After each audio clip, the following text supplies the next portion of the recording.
কি ব্যাপার, এত ঘুম কিসের?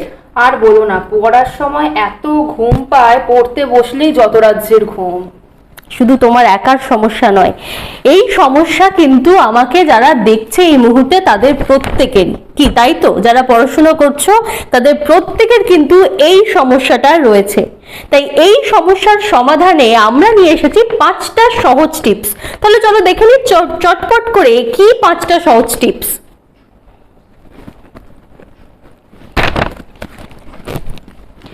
এক গ্লাস জল, পড়তে পড়তে ঘুম এসে গেলে এক গ্লাস জল খেয়ে নিতে পারো এবং তারপরে কিছুক্ষণ ঘুরতে পারো।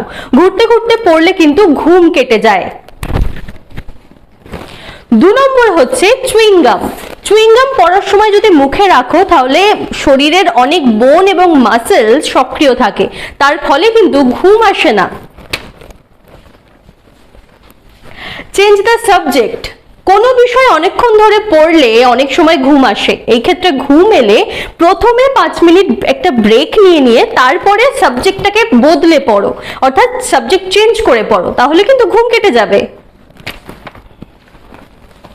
4 নম্বর হচ্ছে কঠিন বিষয়ে সঠিক সময়ে পড়ো।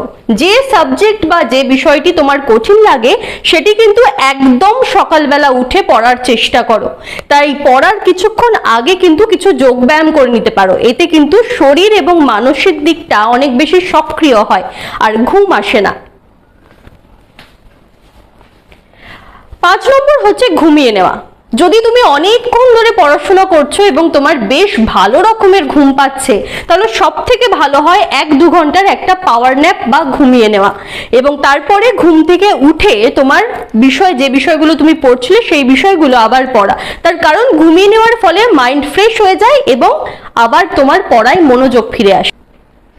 তাহলে এই 5টা টিপস যদি তুমি মেনে চলো তাহলে কিন্তু তোমার আর পড়তে বসে ঘুম আসবে না।